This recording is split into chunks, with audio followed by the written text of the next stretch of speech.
आज रागनी शादी करके ऐसे आदमी के साथ आ गई थी जो भी उस लड़की को देखता हैरान रह जाता। वह तो किसी और से मोहब्बत करती थी, फिर अचानक रागनी ने उस आदमी से क्यों शादी की ये तो कोई नहीं जानता था, और उसने बड़ी ही चालाकी से उस आदमी को अपने जाल में फंसाया था। पर वह जिसके साथ जा रही थी वह आदमी उड़ती चिड़िया के पर गिन लेता था। ऐसी नज़र रखता था तो भला क्यों अपने दिमाग पर इतना जोर देकर उस आदमी से शादी कर बैठी थी जो कि एक दर्द में डूबा हुआ इंसान था। अभी अभी उसके भाई की, जो उसके औलाद की तरह था, उसका कत्ल हुआ था। और ये लड़की रागनी, ये बहुत ही चालाक लड़की लग रही थी, या फिर ये समय और किस्मत का खेल था जो अब खेला जा चुका था। आज मीटिंग में लोग पहले से ज़्यादा भरे हुए थे, बूढ़े और जवान सभी जमा थे।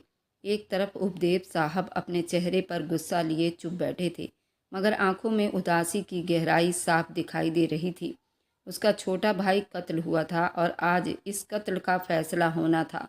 सामने ही राजेश साहब अपनी पत्नी पार्वती और बेटी रागनी के साथ बैठे थे। राजेश साहब का चेहरा परेशानी में दिखाई दे रहा था।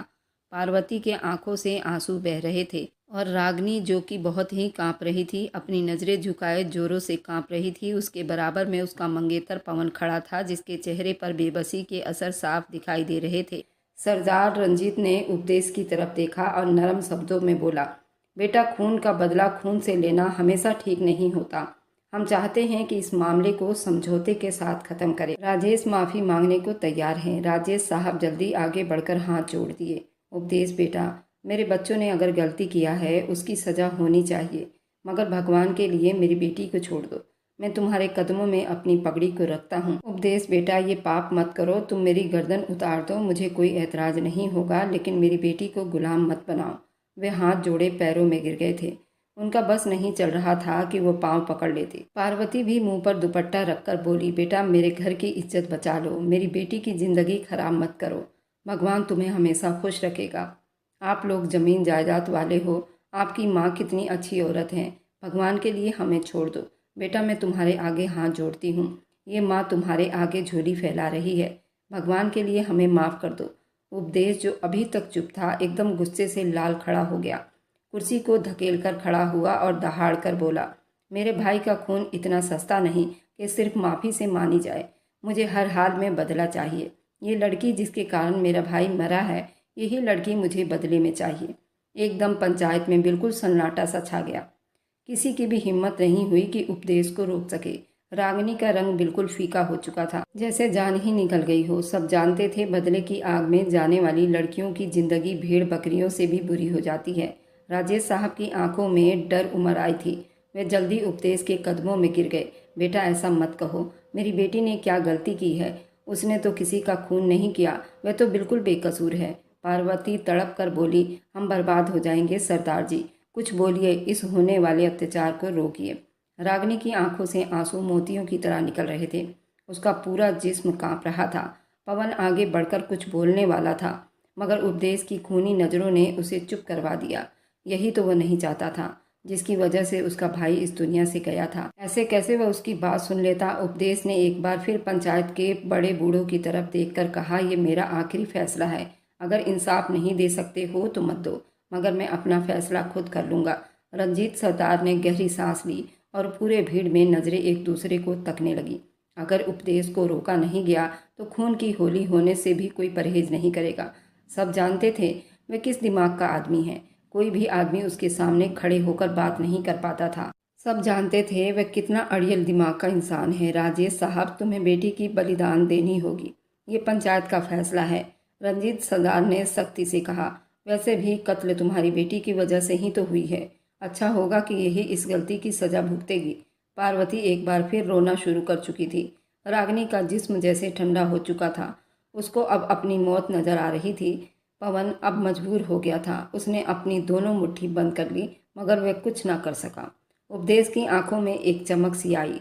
आज उसका बदले की आग जो पूरा हो रहा था, वह जानता था कि उसकी माँ इस फैसले के खिलाफ होगी। वह इससे नाराज हो जाएगी, इससे बात तक नहीं करेगी, लेकिन वह अब माफ करने के मूड में बिल्कुल भी नहीं था, क्योंकि उसका छोटा भाई आरव में उसकी जान बसती थी और वह अपने बच्चे की तरह उसे समझता था। वह ऐसे कैसे वह उसका खून माफ कर देता? उन दोनों की मौजूदगी में ही तो कत्ल हुआ था, और वे दोनों ही उसके मौत के जिम्मेदार थे।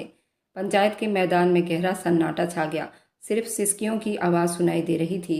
राजेश साहब पार्वती अपनी बेटी के लिए जमीन आसमान एक कर बैठे थे, मगर उपदेश के चेहरे पर कोई नरमी दिखाई नहीं दे रही थी, सिर्फ गुस्सा दिखाई दे रहा था। रंजीत सरदार ने आखिरी बार कोशिश की, बेटा ऐसा मत करो। बदले की आग हमेशा समस्याओं को और ज़्यादा उथल पुथल कर देती है। एक बेकसूर लड़की की ज़िंदगी बर्बाद करके तुम्हें क्या मिलेगा? बदले की आग में जलने से कुछ नहीं मिलने वाला। मैं तुम्हें कह रहा हूँ, सोच लो। जिंदगी किसी की इज्जत बर्बाद करने से नहीं, बल्कि माफ़ करने से बड़ी हो जाती है। उपदेश ने गुस्से में अपनी मुट्ठी बंद की। उसने गुस्से की नज़रों से रंजीत सरदार को देखा। मेरा फैसला अटल है रंजीत सरदार, मैं उसे छोड़ने वाला नहीं हूँ। मेरे भाई का खूनी सिर्फ यही है, और अगर पंचायत में मुझे इंसाफ नहीं मिला तो मैं अपना इंसाफ खुद कर लूँगा। उसकी आखिरी बात गूंजी। सबका दिल दहल कर रह गया। उपदेश के शब्दों में ऐसा गुस्सा दिखाई दे रहा था। रंजीत सरदार ने गहरी सांस ली, फिर धीरे से सर हिलाया। पंडित जी को बुलाओ। ये सुना था कि पार्वती की आत्मा निकल कर रह गई थी। नहीं रंजीत सरदार, हम पर तरस खाइए, भगवान के लिए मेरी बेटी पर तरस करिए। राजेश साहब ने जमीन पर बैठकर रंजीत सरदार के पांव पकड़ लिए। रंजीत सरदार, मेरी बेटी की जिंदगी बर्बाद मत करो। उसने कुछ नहीं किया। पवन भी अपने अंदर लाचारी बेबसी लिए बस खड़ा देखता रह गया था, जबकि सारा इल्ज़ाम अपने सर ले चुका था। लेकिन उसके बाद भी फैसला वही हुआ था।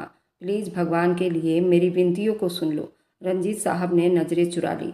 अब कुछ नहीं हो सकता। एक आदमी तेजी से पंडित जी को बुलाने दौड़ा। कुछ ही मिनट में पंडित जी आ चुके थे और पवन चुप्पी से जमीन पर नजरें गाड़े बैठा था। उसका चेहरा और शरीर पत्थर का हो चुका था। पंडित जी आ गए थे। उसने नज़र उठाकर सामने देखा, जहाँ रागनी सर झुकाए बिल्कुल चुपचाप खड़ी थी। उसकी आंखों में आंसुओं का समंदर था। उसका चेहरा सफ़ेद हो चुका था, जैसे जिंदगी ही खत्म हो गई हो।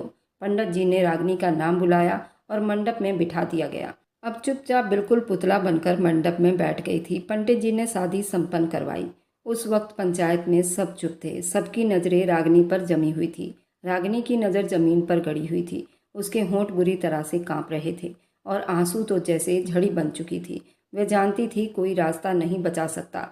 माँ बाप की बेबसी, रागनी की चुप्पी और पवन की लाचारी, सब कुछ उसकी किस्मत पर मोहर लगा चुके थे। पवन चुप नहीं था, बल्कि उसने अपने मंगेतर के लिए आवाज़ भी उठाई थी। पूरा इल्ज़ाम अपने सर पर ले लिया था। लेकिन शायद उपदेश बहुत होशियार आदमी था। उसने बहुत आसानी से पूरा मामला अपने हिस्से में कर लिया था। गुलामी का रस्म बस एक लड़की को तकलीफ देने का नाम नहीं था, बल्कि वो पूरे परिवार को अब घसीट लेना चाहता था। उसने बड़ी मुश्किल से अपने शरीर को हिलाया और सातों फेरे लिए। पंचायत में एक बार फिर बिल्कुल चुप्पी थी, जैसे हवा भी रुक गई हो। पंडित जी ने शादी की रस्में निभाई। रागनी की आंखों से फिर आंसू बहने लगे, मगर कांपते हुए भी वो फेरे ले रही थी। अपनी किस्मत के आगे, अपनी बेबसी के आगे, अपनी इज्जत और जिंदगी के आगे उसकी आवाज़ बस दब कर रह गई थी। आंखें भीग गई थी और आखिरी बार उसने कहा, मैं सातों वचन निभाऊंगी, मैं इसको पूरे दिल से स्वीकार करती हूँ। पवन की आंखों में गुस्सा उमड़ रहा था, होठों पर दर्द भरी आवाज़ थी। जब पंडित जी ने उपदेश रागनी का मांग भरने को कहा, वह अपने आप को काबू न कर पाया और बोल पड़ा था, तुम ऐसा नहीं कर सकते। रागनी की तरफ देखा, जो एक मजबूरी की कैद में सर झुकाए अपने आप को उसके हवाले कर बैठी थी। एक गुस्से वाली मुस्कुराहट उसके होठों पर आई। आंसुओं के समंदर बहने लगे। उपदेश अपनी जगह से उठ खड़ा हुआ और राजेश साहब और पार्वती के पास आया। उसके चेहरे पर गरूर और शब्दों में आग थी। आज से तुम्हारी बेटी का तुमसे कोई संबंध नहीं। वह अब हमारे घर की सिर्फ एक नौकरानी है, उससे ज़्यादा कुछ नहीं। ये बात उसने जानबूझकर कही थी ताकि वो लोग तड़प कर मर जाएं। पार्वती का दिल बिल्कुल हिल कर रह गया। वह रोते हुए बोली, उपदेश, ये जुल्म मत करो। वह तुम्हारी पत्नी है, उसे इज्जत दो। उपदेश ने उन्हें गुस्से की नज़रों से घूरा और कहा, वह भी जिसकी वजह से कत्ल हुआ, उसकी इज्जत कैसी? ये शब्द मेरे लिए कोई मायने नहीं रखती थी। जिसकी वजह से मेरा भाई मुझसे छीन लिया गया, उसके लिए इज्जत कैसी? अब ये मेरी है, जैसे चाहूँ उसे रखूँगा। ये कहते ही उसने झुककर रागनी को बाजू से पकड़ा और सख्ती से खींच लिया। रागनी ने चीख कर माँ की तरफ हाथ बढ़ाया, मम्मी, मगर उपदेश ने और ज़्यादा जोर लगाकर उसे घसीट लिया। ये रोने धोने की आदत छोड़ दो, क्योंकि अब तुम्हारे किस्मत में ये तकलीफ ही है। राजेश साहब बेबसी से देखते रह गए। पवन ने गुस्से से मुट्ठियों को भींच ली, मगर कुछ न कर सका। उपदेश ने पंचायत के सब लोगों के सामने ही रागनी को गाड़ी तक घसीटा और बार बार उसे जबरदस्ती करता वह रोती रही, मगर उसकी पकड़ और तेज होती गई। गाड़ी के पास पहुंचकर उसने दरवाज़ा जोर से खोला और रागिनी को अंदर घसीट कर बैठा दिया। वह लड़खड़ाकर सीट से जाकर टकराई। उसने दरवाज़ा जोर से बंद किया, अपनी तरफ जाकर ड्राइविंग सीट संभाल ली और एक झटके से गाड़ी स्टार्ट करते रागिनी बराबर रो रही थी, मगर उपदेश की आंखें सड़क पर जमी हुई थी। हवेली के तरफ बढ़ती गाड़ी में सिर्फ सिसकियों की आवाज़ गूंज रही थी और उपदेश के चेहरे पर चुप्पी छाई थी। लेकिन कोई नहीं जानता था उपदेश ही तकलीफ उठाने वाला था, क्योंकि जिसको वो लेकर जा रहा था वही उसको ऐसी तकलीफ देने वाली है जिससे वो बिल्कुल भी अनजान था। एक लंबी मुस्कुराहट के बाद गाड़ी एक झटके से हवेली के आंगन में आ रुकी और उपदेश ने दरवाज़ा खोला और आगे बढ़कर रागिनी को बाजू से पकड़कर घसीटते हुए बाहर निकाला। वह बुरी तरह से रो रही थी, हिचकियाँ लेती, कांपती हुई माफ़ी की भीख मांगती रही। भगवान के लिए उपदेश, मैंने कुछ नहीं किया, मुझे छोड़ दीजिए। रागिनी की आवाज़ दर्द में भीगी हुई थी। ये सब पवन का काम था, मैंने कुछ नहीं किया था उपदेश। वह तड़प कर बोली थी। उपदेश के चेहरे पर एक पल को नरमी आई। उसकी पकड़ और तेज होती गई, जैसे वह किसी पत्थर को पकड़ा हो। जैसे ही वह अंदर दाखिल हुआ, सामने ही उसकी माँ उमा खड़ी थी। सफ़ेद साड़ी में लिपटी हुई खड़ी थी, सादगी की मूरत बनी, उनकी आंखों में आंसू चमक रहे थे। वह उस पल के इंतजार में थी, शायद कोई भगवान का चमत्कार हो जाता। मगर जो हो रहा था वह उनके लिए किसी प्रलय से कम नहीं था। उपदेश की नज़रें उनकी आंखों से मिली और उसके कदम वहीं रुक गए। उनके नरम मगर कड़वे अंदाज ने उसे एक पल के लिए बिल्कुल सुन करके रख दिया। उमा ने एक गहरी सांस ली, जैसे खुद को हौसला दे रही हो। उपदेश ने एक झटके से रागिनी का हाथ छोड़ दिया। रागिनी ने बेबसी से उसे देखा। आंखों में डर, आंसू और गहरी उदासी थी। रानी, उपदेश की आवाज़ गूंजी। एक नौकरानी जल्दी लपक कर आई, सर झुकाए खड़ी हो गई। इसे कमरे में ले जाओ। उपदेश का शब्द कड़वा और गुस्से में भरा हुआ था। वो फैसला कर चुका था। रागिनी ने आखिरी बार उमा की तरफ देखा। शायद उसे उनसे तरस की उम्मीद थी, मगर वह चुप खड़ी थी। रानी ने धीरे से उसके बाजू को पकड़ लिया था और ऊपर ले जाने लगी। जैसे ही रागिनी नज़रों से ओझल हुई, उमा ने कदम आगे बढ़ाया। अगले ही पल उनका सन्नाटेदार थप्पड़ उपदेश के चेहरे पर पड़ा। पूरा हॉल गूंज उठा था। उपदेश का चेहरा एक तरफ मुड़ गया, मगर उसकी आंखों में हैरानी नहीं थी, बस इंतकाम का आग था। गुस्सा जो उसकी बरसों से पहचान थी। मना किया था ना मैंने तुम्हें। उमा की आवाज़ दर्द में तड़प कर निकली थी। उपदेश ने धीरे से सर उठाया, मगर बोलने की हिम्मत ना की। क्या कहा था मैंने? ये सब नहीं करोगे, किसी बेकसूर पर जुल्म नहीं करोगे। जिसने कत्ल किया है उसे सज़ा मिलनी चाहिए। तुमने ये क्या किया? एक मासूम लड़की को कैदी बना लिया। तुम्हारा दिल कैसे मान गया ये सब करने को? उपदेश की मुट्ठियां बिल्कुल बंद हो गई। उसके अंदर कुछ टूट रहा था, शायद कुछ और ज्यादा हो रहा था। रंजीत सरदार माफी मांग रहे थे। उपदेश अपने गुस्से से बेकाबू ये फैसला कर बैठा था। उन्होंने कहा कि कत्ल के बदले कत्ल नहीं होगा, या गुलामी वाली रस्म की जाएगी, या फिर कत्ल के बदले पैसे की रकम ली जाएगी। क्या मेरे भाई का खून का बदला पैसा था? क्या मेरे भाई का खून इतना सस्ता था कि मैं पैसे से मान जाता? नहीं माँ। उमा ने एक कदम आगे बढ़ाया, उंगली उठाकर धमकी दी। खबरदार, जो तुमने उस पर हाथ उठाया वह भी इंसान है। तुम्हारी हुकूमत नहीं चलेगी। अब जो हो चुका है उसे तुम सुधारोगे। खबरदार, जो तुमने किसी की औलाद पर जुल्म किया, हाँ जिसे कत्ल किया था, तुम उसको सज़ा देते तो मैं तुम्हें एक शब्द भी नहीं कहती। लेकिन अब मैं तुम्हें कुछ नहीं करने दूंगी। और उपदेश, ये बात तुम अपने दिमाग में छाप लो। उपदेश के होंठ गुस्से में बंद हो गए। उसके कदम पीछे हट गए। फिर वह गुस्से में फड़फड़ाता हुआ पलटा और बिना कुछ कहे हवेली से बाहर चला गया। वह ऐसा ही था, लेकिन कभी अपनी माँ के सामने उसने नज़र उठाकर भी बात नहीं की थी। वह उन्हें इस हवेली की महारानी कहता था। अपनी ज़िंदगी पर वह उनका हक मानता था, लेकिन आज उनका ये व्यवहार उसे नापसंद आ रहा था। हाँ, वह एक बहुत अच्छी धार्मिक औरत थी। उनमें बहुत दया थी, लेकिन वह इतना मेहरबान और बड़े दिल का मालिक नहीं था कि वह एक ऐसी लड़की को माफ़ कर देता जिसकी वजह से उसका भाई मर चुका था। उसमें इतनी बर्दाश्त नहीं थी। वह हवेली से सीधा अपने ऑफिस में आ गया था ताकि कुछ देर अकेले बैठकर अपना गम हल्का कर सके। उसके जज्बात को कोई नहीं समझ रहा था, कोई नहीं पहचान रहा था। वह कितने दुख में पड़ा हुआ था। हाँ, वह बुरा था, लेकिन वह भी तो इंसान था। उसके सीने में भी तो दिल था, लेकिन कोई क्यों नहीं समझ रहा था? ये दुख उसको भी तो है, तकलीफ में वह भी तो पड़ा हुआ है। वह ऑफिस में दाखिल हुआ। आसपास फैली वीरानी उसके अंदर के सन्नाटे से कम नहीं थी। बाहर के आंगन में कुछ दिए जल रहे थे, मगर उनकी रोशनी भी उसके दिल के अंधेरे को मिटा नहीं सकती थी। कदम बिल्कुल भारी हो चुके थे, जैसे उसका हर कदम उठाना जमीन में धंसता जा रहा था। कमरे में दाखिल होते ही उसने दरवाज़ा बंद किया। कुछ देर वहीं खड़ा रहा। उसका दिल पूरी तरह से धड़क रहा था। गुस्सा, बेबसी, दुख, ये सब शामिल था। उसे किसी भंवर में धकेल रहे थे। आखिरकार वह ठहर कर कुर्सी पर बैठ गया। हाथों को आपस में रगड़ते सर झुकाकर जमीन पर घूरने लगा, जैसे वहाँ कोई जवाब खोजने की कोशिश कर रहा हो। और फिर आंखें बोझल होने लगी। गर्म आंसू गालों पर गिरने लगे। एक पल में ये सब क्या हो गया? उसकी आवाज़ बिल्कुल धीरे थी, लेकिन दर्द से भरी हुई थी। क्यों किया तूने मेरे साथ ऐसा? हे भगवान! उसका सर खुद ब खुद पीछे जा टकराया। आंखें छत के तरफ उठा लिया। भगवान से विनतियां करने लगा, हे भगवान, मेरे भाई की जगह मुझे उठा लेते। वह अपने मन में चीख उठा, जैसे दीवारों को भी उसकी आवाज़ सुनाई दे रही हो। आंखों के सामने एक एक करके सब मंजर जिंदा हो गए। वही छोटा भाई जिसकी मासूम हंसी किसी परिंदे की चरचराहट जैसी थी। वही जो 5 साल की उम्र में माँ की गोद से निकलकर उसके सीने से जा लगा था। जो उसके बगैर सोना नहीं चाहता था।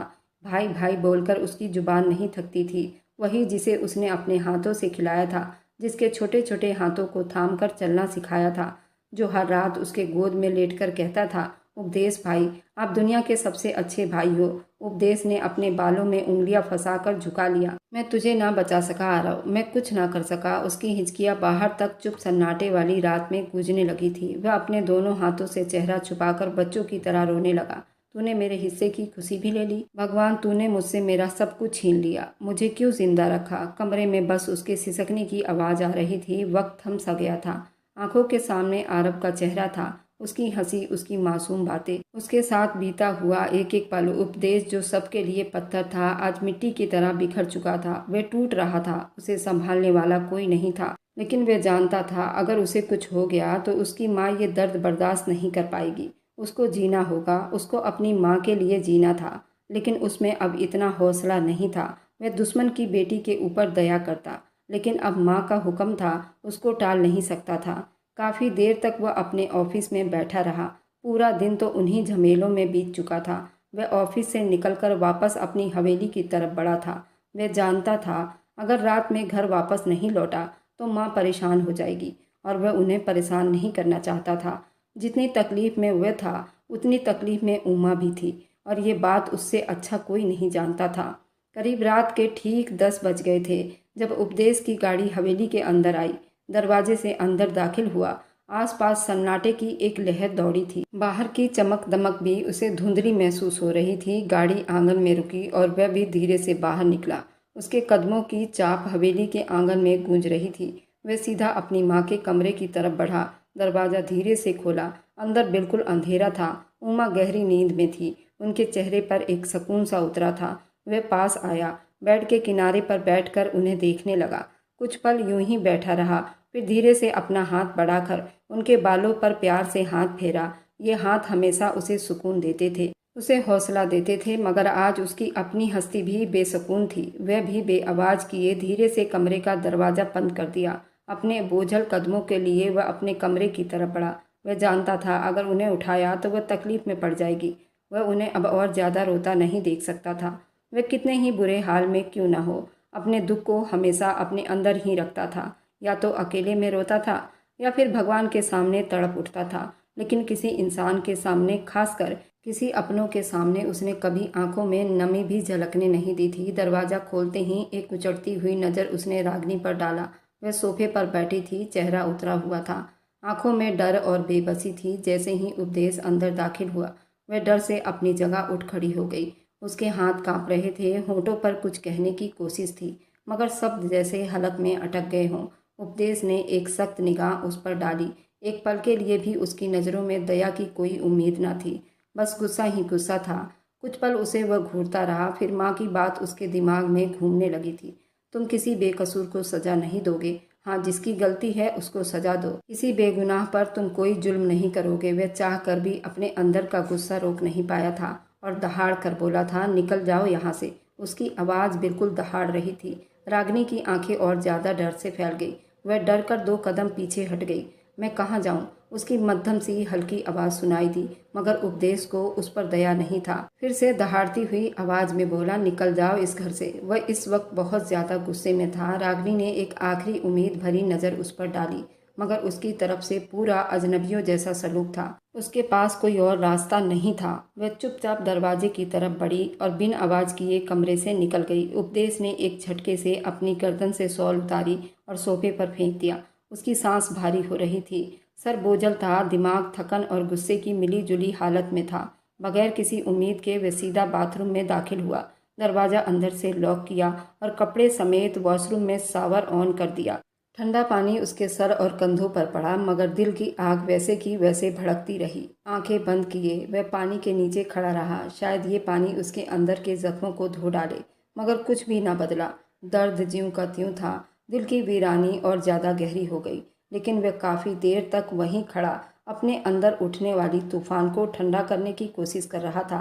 जानता था अब ये तूफान उसे किसी कीमत पर जीने नहीं देगा और उसे अपने आप को रोकना था। ये लड़की उसके लिए बस एक इंतकाम थी। उस लड़की से चाहकर भी वह इंतकाम नहीं ले सकता था, क्योंकि उसकी माँ का यह हुक्म था, उस लड़की को हाथ भी नहीं लगा सकता, वरना उसका बस नहीं चल रहा था उस लड़की को यहीं ख़त्म कर दे। लेकिन शायद भगवान ने उसकी रक्षा कर ली थी, या फिर कुछ और था जो अभी तक वह देख नहीं पाया था। लेकिन हाँ, इतना भी जान चुका था, वह लड़की मासूम है। लेकिन इस बात से बिल्कुल भी बेखबर था वही मासूम उसके साथ क्या करने वाली है। उस मासूम चेहरे के पीछे कितना बड़ा राज छुपा हुआ है, वह अभी तक इस बात से बेखबर था। काफ़ी देर तक वह सावर के नीचे ही खड़ा रहा। फिर थक हार कर वह सावर से निकलकर बाहर आया। अलमारी के तरफ बढ़कर उसने अपने लिए कपड़ा निकाल कर पहन लिया। भीगे बालों को रगड़कर खुद को फ्रेश करके वह अब सोफे पर आकर बैठा था। वह अपनी उंगलियों को आपस में उलझाकर सर झुकाए बैठा था। दिमाग अब भी भारी था। उसके अंदर कहीं एक थकान सी बसी हुई थी जो हर पल उसे अपनी पकड़ में ले रही थी। उसी पल दरवाजे पर किसी के आने की आहट हुई। उसने चौंक कर सर उठा लिया। भला इस पहर कौन आ सकता था? माथे पर तेवरी चढ़ाए वह बहुत तेज चिल्लाया था, जो भी है यहाँ से दफ़ा हो जा, मैं बिजी हूँ। मगर दरवाजे पर फिर से आहट होने लगी। उसके माथे पर फिर से बल पड़े थे। आखिर दरवाजे के बाहर कौन है जो उसके गुस्से से अनजान है? वह एक झटके से खड़ा हुआ, गुस्सा लिए दरवाजे की तरफ बढ़ा और जोर से दरवाज़ा खोला। सामने वही सहमा और डरा हुआ चेहरा खड़ा था। रागिनी उपदेश की आंखें कुछ पलों के लिए उस पर जम गई। वह घबराई हुई थी, पल के नीचे झुकाकर खड़ी थी, जैसे खुद को किसी बड़े तूफान के लिए तैयार कर रही हो। उसके हाथों की उंगलियां आपस में जकड़ी हुई थी और सांस बेकाबू होकर चल रही थी। वह पल भर में सख्ती में बदल गई। वह गुस्से में दहाड़ कर बोला था, क्या समस्या है? क्यों आई हो दरवाजे पर? अपनी मौत को दावत देना चाहती हो? उसका शब्द काट खाने वाला था। बस नहीं चल रहा था उस लड़की का खून पी जाए। बस अपनी माँ की वजह से चुप था। रागिनी के होंठ कांप रहे थे, उसकी पलकें झुकी हुई थी। फिर वह तड़पते शब्दों में बोली, मैं आंगन में अकेली नहीं सो सकती। प्लीज़ मुझे अपने कमरे में जगह दे दो। मुझे इतने बड़े हॉल में डर लग रहा है। उपदेश की आंखों में एक पल के लिए कुछ चमका, शायद हैरानी, शायद गुस्सा, मगर वह जल्दी ही पत्थर की तरह हो गया। उसने एक गुस्सैली नज़र उस पर डाली, जो एक भीगी बिल्ली की तरह उसके बदन कांप रहे थे। यहाँ तुम्हारे लिए कोई जगह नहीं। उसके होंठ बर्फ से भी ज़्यादा ठंडे थे। रागिनी की आंखों में बेबसी उतर गई, मगर उपदेश की कोई भी बात सुनने के लिए तैयार नहीं था। इससे पहले कि वह अंदर आती, उसने दरवाज़ा उसके मुंह पर बंद किया। दरवाज़ा बंद होने की आवाज़ हवेली के सन्नाटे में गूंजी, जैसे कोई आखिरी उम्मीद भी खत्म हो गई हो। रागिनी के हाथ पैर दोनों कांपने लगे। कुछ पल दरवाजे के सामने खड़ी रही, फिर धीरे से पलटी। आंगन की वीरानी उसकी किस्मत बन चुकी थी, लेकिन आंखों में कुछ अजीब था। जो कोई आदमी उसे देख लेता तो बस उसी का होकर रह जाता। लेकिन शायद दरवाजे के उस पार वे आदमी इस बात से बिल्कुल बेखबर था। जिस लड़की को वो मासूम और भोला समझ बैठा था, जिस पर वह अपना अत्याचार दिखाना चाहता था, असल में वह कोई और है। उपदेश अपने कमरे में चुप बैठा था, बाजू सोफे की गद्दी पर रखकर नजरें सामने की दीवारों पर जमी हुई थी। बाहर रात की गहरी खामोशी छाई हुई थी, मगर उसके अंदर एक तूफान उठ रहा था।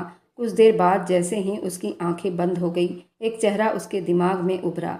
रागिनी का सहमा कांपता हुआ जिस्म, भीगी पलकें। बेबसी की हालत में वह अकेले बाहर नहीं रह सकती थी। मुझे डर लगेगा। उपदेश की माथे की नसें तन गई थी। वह अपनी जगह से उठ खड़ा हुआ, कमरे में चक्कर काटने लगा। क्या मैं इतना बड़ा हो सकता हूँ? दिल के किसी कोने से एक आवाज़ उभरी, मगर जल्दी ही एक और सख्त आवाज़ ने उसे दबा दिया। ये वही लड़की है जिसकी वजह से आरव मारा गया। मैं उसे कैसे माफ़ कर दूँ? हाँ हूँ मैं बुरे दिल का। वह खुद से भी लड़ रहा था, मगर वह जालिम नहीं था। कम से कम कमज़ोरों पर जुल्म तो कभी नहीं कर सकता था। एक गहरी सांस लेकर उपदेश ने दरवाजे की तरफ कदम बढ़ाया। जैसे ही उसने दरवाज़ा खोला, बाहर का मंजर देखकर उसके कदम रुक गए। रागनी दरवाजे के पास फर्श पर सिमटी हुई थी। उसका सर घुटनों में दबा हुआ था। उसके कंधे हल्के हल्के से हिल रहे थे। शायद वह रो रही थी। शायद नींद और डर ने उस पर वार किया था। उपदेश की आंखों में एक पल को नमी उभर आई थी, मगर जल्दी ही गुस्से में बदल गई थी। उसने गुस्से में कहा, चुपचाप अंदर जाओ और चुप से सो जाओ, वरना मैं तुम्हारी हलक से जान निकाल लूंगा। उसकी दहाड़ में एक अजीब सा डर था और रागनी एकदम चौंक उठी। उसकी आंखों में हैरानी, डर की मिली जुली असर थी, मगर वह कुछ कहे बगैर तेजी से कमरे में दाखिल हुई और सीधा बिस्तर में दुबक गई। उपदेश ने सोफे की तरफ देखा। वह चाहता था कि रागनी वहां सोए, मगर वो पहले ही चादर में खुद को छुपा चुकी थी। उसका आधा चेहरा भी नजर नहीं आ रहा था। उसने एक गहरी सांस ली और दरवाज़ा लॉक किया और बिस्तर के दूसरी तरफ जाकर लेट गया। दिल तो किया उस लड़की को बिस्तर से उठाकर सोफे पर पटक दे, लेकिन उसका धीरे धीरे कांपता हुआ बदन उसे ये करने से मना कर रहा था। वह भी अपनी माँ की तरह अच्छा इंसान था, लेकिन कभी भी इस बात को उजागर नहीं करना चाहता था। वह अपने अंदर हमेशा छुपा लेता था। उसका मानना था कि नेकी कर दरिया में डाल, भगवान और उसके नज़दीक ही ये मामला रहना चाहिए। दुनिया को बताकर ना कभी कुछ हासिल हुआ है और ना कभी हासिल होगा, इसलिए वह चुप हो गया था अपने भगवान की मर्जी के लिए। कमरे में अब बिल्कुल चुप्पी छा गई थी। उपदेश जानता था ये सुकून बस एक जहर था और इस जहर से वह बचना चाहता था, लेकिन शायद अब मुमकिन नहीं था, क्योंकि वह लड़की कोई आम लड़की नहीं थी, बल्कि वह लड़की एक ऐसी आग थी जिसमें वह धीरे धीरे जलना शुरू हो चुका था। कमरे में गहरी चुप्पी छाई हुई थी। सिर्फ घड़ी की सुइयां चलने की मध्यम आवाज़ सुनाई दे रही थी। कुछ देर वह ऐसे ही लेटा रहा, लेकिन अब उसे बेचैनी होना शुरू हो गई थी। उसने बेचैनी से करवट ली, आंखों पर हाथ रखकर लाइट की रोशनी को रोक दिया। वह अंधेरे में सोने का आदी था। सिर्फ और सिर्फ कमरे में दूसरा जिस्म होने की वजह से वह लाइट ऑफ नहीं कर रहा था, लेकिन अब और ज़्यादा उससे बर्दाश्त नहीं हुआ। अंधेरे ने पूरे कमरे को अपनी लपेट में ले लिया, मगर अगले ही पल उसके सीने में किसी का नरम कांपता हुआ सांस महसूस हुआ। वह चौंक कर सीधा उठ बैठा। वह नज़रें मोड़कर देखा तो रागनी उसके बिल्कुल करीब आ चुकी थी। उसकी आंखों में डर और बेबसी की एक अजीब सी हालत थी। उपदेश के चेहरे पर पकड़ गहरी हो गई। उसने एक झटके से रागनी को खुद से अलग किया। गुस्से से घूरा, तुम अपनी हद में रहो, खबरदार जो मेरे जिस्म को हाथ लगाने की हिम्मत की तो। रागनी की आंखों में पानी उतर आया। वह कांपती हुई शब्दों में बोली, उपदेश जी, मुझे डर लग रहा है, प्लीज़ मुझे आपके पास ही सोने दो। उपदेश ने नापसंदगी से नज़रें फेर ली। उसने अपनी दोनों मुट्ठियां गुस्से में बंद की। दूर हो जाओ मुझसे, अगर दोबारा पास आने की कोशिश की तो मैं तुम्हें कमरे से बाहर निकाल दूंगा। उसकी गुस्से वाली आवाज़ कमरे में गूंज गई। रागनी एक झटके से पीछे हट गई। उसके आंसू गालों पर गिरने लगे। वह चुप से पलटी और एक चादर में खुद को लपेट लिया, मगर उसके कानों में उपदेश की दहाड़ती हुई आवाज़ बार बार गूंज रही थी। कुछ पल यूं ही बीत गए। सन्नाटा फिर से छा गया। उपदेश ने आंखें बंद की, लंबी सांस ली, मगर वो बेचैनी से फिर करवट बदलने लगा। अचानक एक बार फिर गर्म सांसें उसके पास महसूस हुई। उसने आंखें खोली। रागनी उसके और पास आ चुकी थी। उसके दिल की धड़कनें जैसे पल भर के लिए थम गई। रागनी ने कांपते होठों से धीरे से बोला, प्लीज मुझे अपने पास ही रहने दो, मैं आपकी पत्नी हूँ। उपदेश का दिमाग जैसे एक पल को सुन्न हो गया। वह उस पल को देखता रह गया। उसके चेहरे पर कांपते जज्बात, पलकों में कैद बेबसी, आंखों में रागनी को देखकर कुछ हुआ था। वह कोई छोटा बच्चा नहीं था जो उसकी बात का मकसद और उसके चेहरे पर मौजूद रंग को पहचान न पाता। रात की गहराई उपदेश के दिल के अंदर एक जंग छिड़ गई थी। वह रागनी के इतने पास था कि उसकी सांसें अपने चेहरे पर महसूस कर सकता था। उसकी गरम गरम सांस उसको महसूस हुई। वह चाहकर भी पीछे नहीं हट पाया था। रागनी ने अपना सर धीरे से उसके सीने पर टिका दिया। उपदेश के दिल की धड़कन जैसे बेकाबू हो गई। वक्त जैसे थम सा गया था। नरमी, मोहब्बत, चुप्पी। उपदेश की नजरें रागनी के कांपते होठों पर गई और उससे पहले कि वह खुद पर काबू पाता, वह उस पर झुकता चला गया था। वह खुद को रोक नहीं पाया। शायद ये बात उस पर हावी हो चुकी थी। ये लड़की मेरी पत्नी है और वह भला क्यों अपना हक खराब करता। उस रात, पूरी रात वह अपना गम और गुस्सा उस लड़की पर उतारता रहा। रागनी एक शब्द भी नहीं बोल पाई थी, बस चुप से उसके हर जज्बात को महसूस कर रही थी। रात धीरे धीरे करके पिघलती जा रही थी। अगली सुबह सूरज की हल्की किरणें खिड़की के पर्दे से छनकर कमरे के अंदर दाखिल हो रही थी। उपदेश की आंख खुली। वह कुछ पल यूं ही खाली नजरों से छत को घूरता रहा। उसका दिमाग बिल्कुल भारी हो रहा था, जैसे नींद के साथ साथ कोई और चीज भी उस पर हावी था। फिर जैसे ही रात का वह पल फिल्म की तरह उसकी आंखों के सामने बीतने लगे, वह एक झटके से बिस्तर से अपना करवट बदला।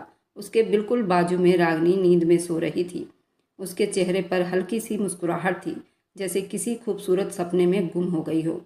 उपदेश ने एक पल को उसे देखा, फिर नजरें चुराकर जल्दी से बिस्तर से उठ बैठा और तेज कदमों से वॉशरूम में दाखिल हो गया। सावर खोलकर कपड़े समेत उसके नीचे खड़ा हो गया। पानी की ठंडी छींटे उसके चेहरे पर बहकर जमीन पर गिर रहे थे, मगर उसके अंदर एक अजीब सी गर्मी थी। वह आंखें बंद किए पानी की बूंदों को महसूस कर रहा था, जब अचानक वॉशरूम के दरवाजे पर हल्की सी किसी के आने की आहट हुई। वह चौंक गया, फिर संभल कर अंदर से पूछा, कौन है? बाहर से एक नरम आवाज़ उसके कानों से टकराई थी, मैं हूँ रागिनी, क्या मैं भी अंदर आ सकती हूँ?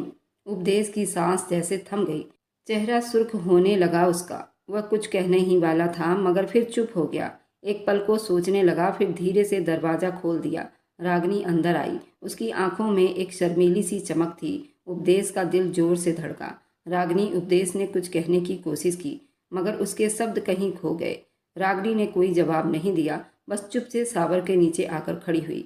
पानी की ठंडी बूंदें उन दोनों पर गिरने लगी। उपदेश की नजरें उसके चेहरे पर जम गई। वह शर्मीली मुस्कान लिए धीरे से उसके और करीब हुई। मैं आपकी पत्नी हूँ उपदेश, रागिनी ने बिल्कुल धीमे शब्दों में कहा था। उसके शब्द में एक नरमी सी मिठास थी, एक भरोसा, एक मोहब्बत, या फिर कोई चाल थी। उपदेश समझ नहीं पाया था। उसने गहरी सांस ली, जैसे वह अपने आप को काबू करने की कोशिश कर रहा हो, मगर उसके पास उसकी मासूमियत, उसका भरोसा, सब कुछ जैसे उपदेश के दिल के बंद दरवाजे को तोड़ रहा था। धीरे धीरे उसका हाथ रागिनी के कमर के पास गया। उसने जल्दी से उसे अपने पास कर लिया।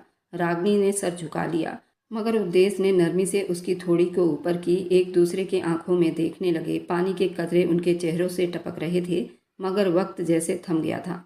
रागिनी की पलकें कांप रही थी। उसने धीरे से आंखें बंद कर ली। उपदेश ने अपने होंठ से उसे अपने करीब कर लिया था और उस पर झुकता चला गया था, इस बात से बेखबर ये लड़की बस उसकी पत्नी नहीं बल्कि दुश्मन की बेटी भी है। लेकिन शायद उस वक्त हर चीज़ उसके ऊपर हावी हो चुकी थी। काफ़ी देर तक उस पर अपनी मोहब्बत की बारिश लुटाता रहा।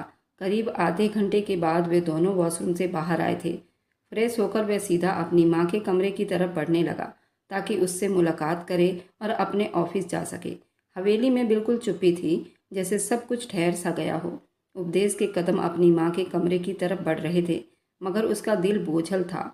वह दरवाजे के पास पहुंचा। अंदर से हल्की हल्की सिसकियों की आवाज़ सुनाई दी। उसने सांस रोका और धीरे से दरवाज़ा खोला। उपदेश की माँ उमा पूजा कर रही थी। उनके कंधे सिसकियों से कांप रहे थे। वे हाथ जोड़े बिलक बिलक कर अपने भगवान से शिकायत कर रही थी, हे भगवान, मेरे आरब को मुझसे क्यों छीन लिया तूने?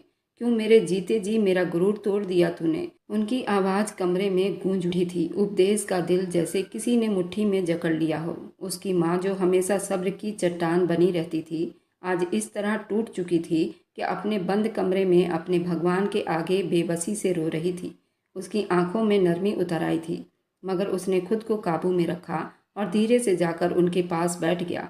उमा ने एक लंबी प्रार्थना के बाद आरती करके भगवान को भोग दे रही थी। आंखों में और ज़्यादा आंसू भर आए। उपदेश ने कुछ कहे बगैर अपना सर उनकी गोद में रख दिया। वह कुछ पल चुप रहीं, फिर उनके कांपते हाथ उसके बालों में चलने लगे। वह माँ थी, चाहे जितनी भी नाराज होती, अपने बेटे के लिए उनके पास हमेशा प्यार ही था। उन्होंने उसके माथे पर किस किया, थके थके शब्दों में बोली, उपदेश, मैं जानती हूँ मैंने तुम पर बहुत गुस्सा किया था, तुम्हें मारा, मगर बेटा, मेरा गम, मेरी तकलीफ में खुद को कैसे संभालूं? उपदेश ने कोई जवाब नहीं दिया। वो बस चुप से उनके प्यार को महसूस करता रहा।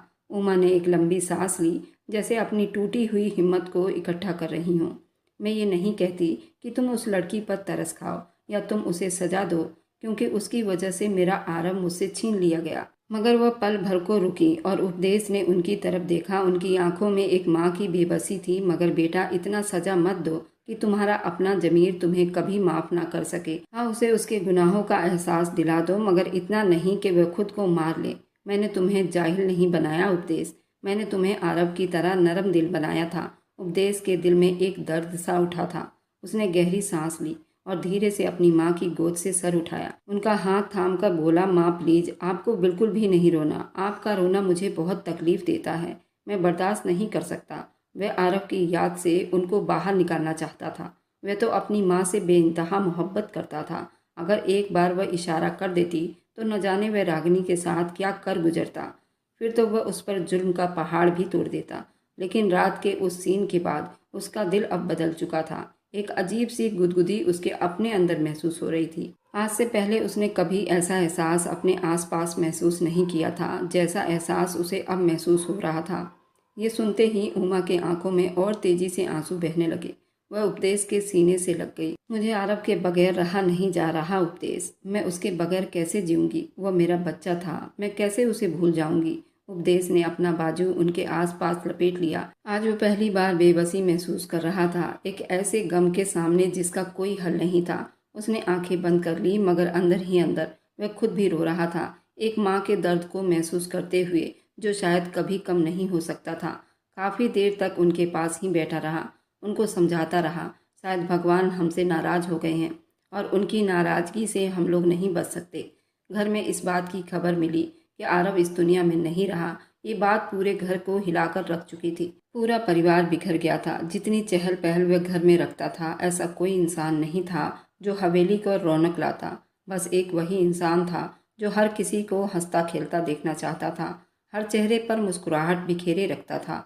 बाप के मरने के बाद उसने हमेशा अपना बाप उपदेश को ही महसूस किया था। माँ को तो हमेशा हथेली पर लिए रखता था, लेकिन अब सब कुछ बिखर गया था। उसका जाना हर एक की कमर तोड़ चुका था। वह एक गहरी सांस भरकर उठ खड़ा हुआ। उसके दिल में एक अजीब सी बेचैनी थी, जैसे अंदर कोई चीज टूट रही हो। उसने निगाहें नीचे की, दरवाजा खोला, बाहर कदम रखा, मगर जैसे ही दरवाजे के दहलीज पार की, बाहर आया, वह ठिठक गया।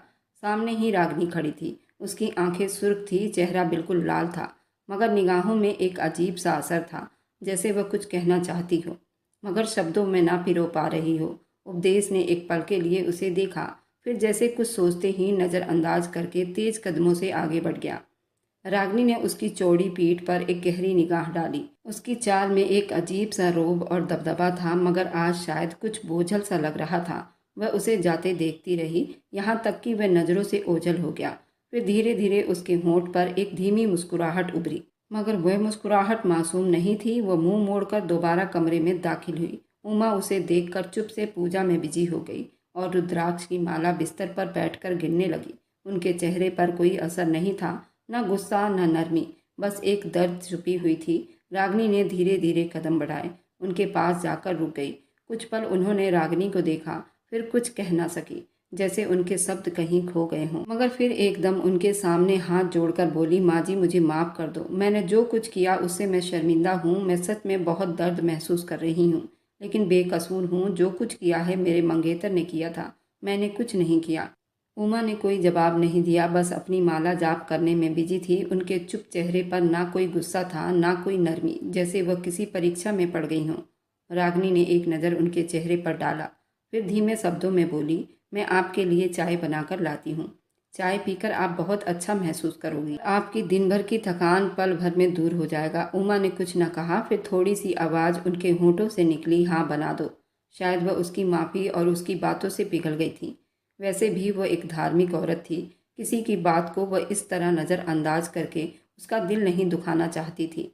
रागनी के होंठों पर एक बार फिर धीमी सी मुस्कुराहट उभरी, मगर इस बार उसकी आंखों में कुछ और भी था, जैसे कोई ख्याल अंदर ही अंदर पिघल रहा हो। वह धीरे धीरे कदमों से किचन की तरफ बढ़ी।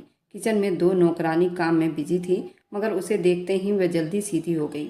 रागनी ने उन पर एक तीखी नज़र डाली। उसने नरम मगर सख्त शब्दों में कहा, तुम लोग बाहर जाओ, मैं खुद चाय बना लूंगी। नौकरानी ने एक दूसरे को देखा, मगर किसी ने कुछ न बोला। जो लड़की गुलामी में आई, लेकिन उपदेश के साथ उसकी शादी हुई थी।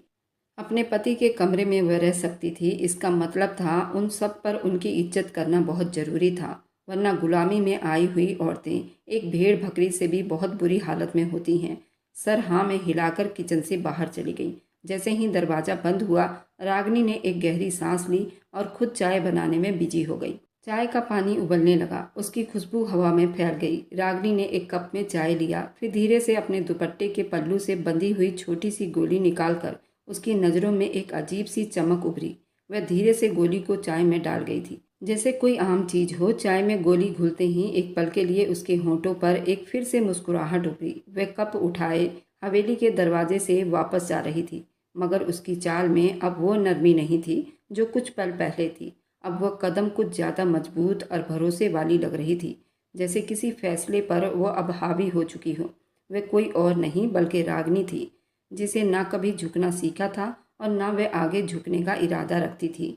जो भी लोग उसके रास्ते में आने की कोशिश करने वाले थे, उन सबको वह रास्ते से हटा देना चाहती थी, और इस बात का मंसूबा वह अपने घर से ही बनाकर आई थी। रागिनी चाय का कप हाथ में लिए धीरे धीरे चलती हुई कमरे में दाखिल हुई। उमा अभी भी अपने माला जाप करने में बिजी थी। उनके चेहरे पर थकन के असर साफ दिखाई दे रहे थे। रागिनी मुस्कुराते हुए चाय का कप उनकी तरफ बढ़ाया। माँ, ये चाय पी लीजिए, आपको थोड़ा आराम मिलेगा। उमा ने एक नज़र कप पर डाली, फिर निगाहें मोड़कर धीमे शब्दों में बोली, यहीं रख दो, बाद में पी लूंगी। रागिनी ने एक पल के लिए अपने हाथ में कप की गर्मी को महसूस किया, फिर एक अजीब सी परेशानी के साथ उनके पास ही बैठी। माँ प्लीज़, आपको आराम की ज़रूरत है, बस थोड़ा सा चाय पी लो, आपको अच्छा महसूस होगा। उमा ने नापसंदगी से उसकी तरफ देखा, जैसे वह ज़बरदस्ती करने पर तैयार हो। नहीं, अभी नहीं। मगर रागिनी पीछे हटने वाली नहीं थी। उसने बहुत कहा, मम्मी जी चाय पी लो। उनके हाथ में चाय का कप थमा दिया। प्लीज़ माँ, ये चाय पी लो, मैं आपके लिए लाई हूँ, आपके आराम के लिए। बस एक बार पीकर तो देखो, आपको अच्छा लगेगा। उमा ने एक पल के लिए उसके चेहरे को गौर से देखा। वहाँ एक मासूमियत दिखाई दे रही थी, एक बेचारगी, मगर साथ ही कुछ और भी था, कुछ ऐसा जो आम नज़रों से ओझल था। वह थोड़ा शक में हो रही थी, फिर जैसे अपने दिल को मार कर कप थाम लिया। रागिनी के होठों पर एक छुपा हुआ मुस्कान उभरा। वह चुप से देखती रही, जैसे किसी इंतजार में हो। उमा ने पहला घूंट लिया, फिर दूसरा, फिर धीरे धीरे पूरा कप खत्म कर दिया। कुछ ही पल में उनके चेहरे पर अजीब सा सुकून छाने लगा। उनकी पलकें बोझल होने लगी, हाथ पैर ढीले पड़ गए। वह बैठे बैठे ही बेहोशी में जाने लगी, जैसे नींद के समुद्र में डूब रही हो। रागिनी ने उनका चेहरा देखा, उनकी बंद होती हुई आंखों को और बेजान से शरीर को देखा, तो उसके होंठों पर एक खतरनाक मुस्कुराहट उभरी। वह धीरे से बोली, मैंने सोचा था कि तुम्हें कुछ नहीं करूंगी, सिर्फ उपदेश को अपना बना लूंगी, लेकिन शायद तुम्हें अब इस डोज की ज़रूरत पड़ेगी। मेरे पति को तुम मेरे खिलाफ भड़काओगी, और तुम्हें क्या लगता है मैं तुम्हें छोड़ दूंगी? ऐसा मुमकिन नहीं। रागिनी अपनी जगह से उठी, उन पर एक आखिरी निगाह डाली, जो पूरी तरह नींद की वादियों में जा चुकी थी। वह धीरे धीरे कमरे से निकल आई। दरवाज़ा बंद करते हुए उसके चेहरे पर बड़ा सुकून उभरा। मुस्कुराहट आया, एक ऐसी मुस्कुराहट जो इस खेल का दूसरा वार था। वह अपने जीत का ऐलान कर रही थी। उसको पता था उपदेश पंचायत में गुलामी का ही फैसला करेगा, इसलिए वह आने से पहले कुछ चीज़ों का बंदोबस्त करके अपने साथ आई थी। मिसाल के तौर पर ये नींद की गोलियां जो उसने अपनी सास को देने के लिए ही रखा था। बस शर्त ये थी, ये औरत उसके साथ अच्छा व्यवहार करे। लेकिन उमा एक माँ थी, रागिनी को उससे कभी भी खतरा हो सकता था। उपदेश को हासिल करना कोई मुश्किल काम नहीं था। इस काम में तो वह बहुत माहिर थी, लेकिन शायद इस बात से बिल्कुल बेखबर थी कि जिस आदमी पर वह हाथ डाल रही थी वह कोई मामूली नहीं, बल्कि आने वाले वक्त का एक अच्छा खिलाड़ी साबित होने वाला था। पूरा दिन मामूली के हिसाब से बीत गया था। उपदेश रात के साय में थका हारा हुआ घर में दाखिल हुआ। उसके कदमों में अजीब सा भारीपन था, जैसे दिन भर की थकान उसके जिस्म पर छा गई हो। मगर जैसे ही वह अपनी माँ के कमरे में पहुंचा और उन्हें गहरी नींद में पाया, दिल में एक सुकून महसूस हुआ था। कुछ पल उन्हें देखता रहा, फिर धीरे से दरवाज़ा बंद करके अपने कमरे की तरफ बढ़ गया, ताकि कुछ देर आराम कर सके। जैसे ही उसने दरवाज़ा खोला, एक अलग ही मंजर उसके सामने था। उसका कमरा मध्यम रोशनी में डूबा हुआ था। वहाँ हल्की सी खुशबू बिखरी हुई थी। बेड पर ताज़ा गुलाब की पत्तियां बिखरी हुई थी, और उसके अंदर वह क्रीम कलर की नाइटी में सजी सवरी खूबसूरत रागिनी, जो किसी सपने की तरह हसीन लग रही थी। वह धीरे धीरे चलती हुई उसके पास आई, नजरें झुकाकर, चेहरे पर एक हया भरी मुस्कान। उपदेश एक पल के लिए बिल्कुल सुन रह गया था, जैसे वक्त थम गया हो। फिर जब उसके पास आई, अपनी नाजुक बाहें उसके पास कर दिया, वह बिल्कुल सुन्न होकर देखने लगा। हल्की सांस लेकर रह गया। उपदेश, आपके बगैर दिन काटना बहुत मुश्किल था, उसने धीरे से कहा, फिर अपने बालों को पीछे झटक कर उपदेश के माथे को चूम लिया। उपदेश ने नरमी से उसे थामा, उसके गाल की सुर्खी को देखा, उसके पलकों की सरसराहट को महसूस किया। वह उसे धीरे से सोफे पर ले आई और खुद भी पास बैठ गई। मुझे नहीं मालूम था कि मोहब्बत का इंतजार इतना मुश्किल होगा। हर पल बस आपका ख्याल, हर सांस में आपकी खुशबू, हर पल आपकी कमी महसूस हो रही थी। वह धीरे धीरे बोल रही थी, जैसे शब्दों से नहीं, अपने जज्बात से उसके दिल पर दस्तक दे रही हो। उपदेश के चेहरे पर नरमी सी मुस्कुराहट आई। तुम्हें सच में मेरी इतनी याद आई? वो बेकाबू होकर पूछ बैठा। रागनी ने शरारत से मुस्कुराते हुए सर झुका लिया। याद से भी ज्यादा। मैं तो जैसे आपके बगैर रह नहीं पाई। आपके पास आना मुझे पागल कर चुका है। वह धीरे से उसके पास हुई, उसके आंखों में झांका, जैसे वहां कोई सपना देख रही हो। उसके नरम हाथों से उपदेश की उंगलियां थाम ली और फिर वो मध्यम आवाज में बोली, मैंने हर पल बस यही सोचा, कब आप वापस आओगे, कब मैं आपके पास रहूंगी, कब आप मुझे अपनी मोहब्बत में समेट लोगे। ये कहते हुए उसकी पलकें झुक गई थी। चेहरे पर खूबसूरत मुस्कुराहट बिखरी हुई थी। उपदेश की निगाहें उसके चेहरे पर टिक गई थी। कुछ था उसकी आंखों में, एक ऐसा एहसास जिसे वह नज़रअंदाज नहीं कर सका था। उसकी सांसें धीरे धीरे गहरी होने लगी। रागिनी के होंठों पर एक नरम सी मुस्कुराहट थी। उसने धीरे से अपना सर उसके कंधे पर रख दिया। उपदेश जी, मुझे अपने पास कर लो, मुझे आपकी मोहब्बत चाहिए, सिर्फ आपकी। उपदेश ने एक पल के लिए आंखें मूंद ली, जैसे कोई फैसला कर रहा हो। फिर धीरे से झुककर उसके जिस्म को अपने काबू में कर लिया। रागिनी ने भी खुद को उसकी मोहब्बत के हवाले कर दिया। वह पल, जज्बात, एहसास, सब एक चुप्पी गवाह बनकर उसके कमरे की हवाओं में बिखरते चले गए थे। इस बात से बेखबर, बस कुछ दिन बाद ही एक ऐसा राज सबके सामने आने वाला था जिससे हर एक आदमी अनजान था। 2 हफ्ते बीत चुके थे। वक्त का पहिया धीरे धीरे आगे बढ़ रहा था, मगर उन दिनों में सब कुछ बदल चुका था। उपदेश, जो रागिनी को अपनी नज़रों में सिर्फ नफरत और गुस्से की आग में झुलसता देखता था, अब धीरे धीरे एक और जज्बे की पकड़ में आ रहा था। रागिनी अब उसकी जिंदगी का एक हिस्सा बन चुकी थी, जिसे वह आसानी से नज़रअंदाज नहीं कर सकता था। मगर उन 2 हफ्तों में जो सबसे बड़ा बदलाव आया था, वह उमा का हर दिन कमज़ोर पड़ता शरीर। रागिनी अभी भी हर दिन उनके लिए चाय बनाती थी और उसमें वही नींद की गोलियां मिलाकर उन्हें सुला देती थी। उपदेश को महसूस हो रहा था वह कई दिनों से अपनी माँ से ढंग से बात भी नहीं कर पाया था। हर बार जब उनके पास जाता, वह नींद में डूबी होती। गहरी थकन उनके चेहरे पर दिखाई देता, मगर उसके दिमाग में ये बात जकड़ने लगे, पहले ही रागिनी की मोहब्बत ने उसके ख्याल को जकड़ लिया था। इधर रागिनी, जो अब उपदेश की पूरी तरह ध्यान बन चुकी थी, उसके दिल में एक और कसक बाकी थी, पवन की कमी। पवन, वह आदमी जिसकी मोहब्बत में वह सालों से तड़प रही थी, जिसके बगैर वह एक पल भी जीना उसके लिए मुश्किल था। आज एकदम से उसके दिल में पवन की याद उभर आई थी। उसका दिल बेकरार हो गया था, जिसे कभी न पूरी होने वाली कहानी दोहराई जा रही हो। वह बेताबी से घर के आंगन में रखे हुए फोन तक पहुंची। इस बात से बेखबर कि कोई है जो उसके इंतजार में बैठा है। हाथ कांप रहे थे, मगर दिल की जिद सब पर भारी थी। उसने धड़कते दिल के साथ नंबर मिलाया। दूसरे ही बैल पर फोन उठा लिया गया। हेलो। पवन की भारी मगर गम में डूबी हुई आवाज़ सुनकर उसके होंठों पर एक नमी सी मुस्कुराहट आई। पवन, उसने बेताबी से कहा, जैसे कई दिनों की चुप्पी आज टूटने को थी। रागिनी, तुमने इस वक्त कॉल क्यों की? सब ठीक है ना? पवन की आवाज़ में फिक्र दिखाई दे रही थी, लेकिन अब आवाज़ हल्की सी धीमी हो गई थी। ऐसा लग रहा था जैसे फ़ोन का रिसीवर कहीं और भी उठाया गया हो। मुझे तुमसे मिलना है पवन, उसने धीरे से कहा था, मगर होठों पर विनती दिखाई दे रही थी। रागिनी, तुम्हें पता है ये मुमकिन नहीं। अब तुम उपदेश की पत्नी हो, तुम्हारा इस तरह मुझसे मिलना अच्छा नहीं रहेगा। मुझे किसी चीज़ की परवाह नहीं पवन, मैं तुम्हारे बगैर नहीं रह पा रही। मुझे तुमसे मिलना है, बस एक बार प्लीज़। उसके शब्द में बेबसी थी, आंखें नम होने लगी। रागिनी, ये मत करो, अगर किसी ने देख लिया। पवन, अगर तुमने मना किया तो मैं मर जाऊंगी। मेरी सांसें घुट रही है यहाँ, मैं तुम्हारे बगैर नहीं रह सकती। बस एक बार तुम फिर से उपदेश के बाग में आ जाओ, जहाँ मैं आरव से मिला करती थी। पवन ने एक गहरी सांस ली। एक पल के लिए बिल्कुल चुप हो गया था। रागिनी की धड़कनें तेज हो रही थी, जैसे उसके हर पल के फैसले पर उसकी पूरी जिंदगी का दारो मदार हो। ठीक है, मैं आ जाऊंगा, पवन ने धीरे से कहा। रागिनी की सांसें चालू हो गई, होठों पर मुस्कुराहट आ गई। मैं तुम्हारा इंतजार करूंगी, उसने धीरे से कहा और फ़ोन रख दिया। और एक और रिसीवर कहीं और रखा गया था, और वह कहीं और नहीं बल्कि उपदेश के ऑफिस में मौजूद उपदेश ने रखा था। उस दिन का उसे बेसब्री से इंतजार था। आज भी सच सामने आना था। आज उस लड़की का पूरा सच उपदेश के सामने खुलकर आ जाता। ताकि मालूम कर सके वे चाहती क्या है। बाहर रात का सन्नाटा था, चांदनी खेतों में चमक रही थी, लेकिन उपदेश के दिल में सिर्फ कोहराम का अंधेरा था। हल्की हल्की फसलों की सरसराहट, एक सरसरी आवाज आ रही थी।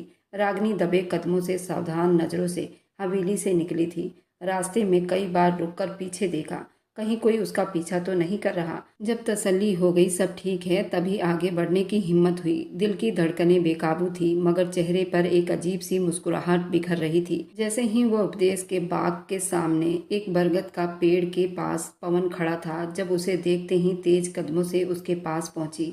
पवन ने उसे एक नज़र देखा, मगर वह किसी और ही दुनिया में थी। मुझे यकीन नहीं आ रहा पवन, हम एक बार फिर मिल रहे हैं, उसने खुशी से कहा। पवन ने उसे गौर से देखा, आंखों में शक, हैरानी का मिला जुला असर दिखाई दे रहा था। ऐसे कैसे उपदेश तुम्हारे झांसे में आ गया? मुझे तो यकीन नहीं आ रहा। वह तो किसी को माफ़ नहीं करता, फिर तुम्हें कैसे कर दिया? वह भी हैरानी की मिली जुली असर में बोली। रागिनी के होठों पर चालाकी सी मुस्कुराहट आ गई। हंसी दबाकर आंखों में मक्कारी समेट कर बोली, जब खूबसूरती का जादू चलाया जाए तो हर आदमी आसानी से मुट्ठी में आ जाता है। देखा नहीं मैंने कैसे आरब को अपने पीछे दीवाना कर रखा था, और वो मेरे हर इशारे पर नाचता था। और ये तो उसका बड़ा भाई है, मुझे तो लगता है कि वह उससे भी ज़्यादा पागल है। अब देखना, उसकी माँ को तो मैं नींद की गोलियां दे देकर ख़त्म कर दूंगी, और कुछ दिन बाद बारी उपदेश की आ जाएगी। सारा पैसा, सारी जायदाद मेरे हाथ में होगी। और फिर वो पवन की आंखों में झाँक कर बोली, फिर हम दोनों शादी कर लेंगे। पवन चुप था, चेहरे पर नापसंदगी के असर उभरने लगे थे, क्योंकि आज वह जल्दबाजी में सच बोल चुकी थी, जो इससे पहले पवन को बेवकूफ़ बना रही थी। आरव उसके पीछे था।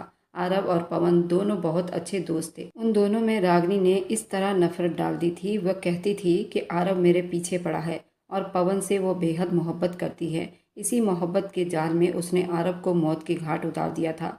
पवन एक अच्छा लड़का था, जिसे ज़िंदगी में एक ऐसी औरत की चाहत थी जो एक अच्छी किरदार की औरत हो। उसका दिल अब रागिनी से खट्टा हो चुका था। रागिनी ने एक पल के लिए इधर उधर देखा, फिर जहर उगलना शुरू किया।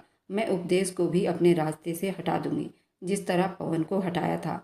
जिस तरह मैंने आरव पर गोली चलाई थी, इसी तरह उपदेश पर भी चला दूंगी।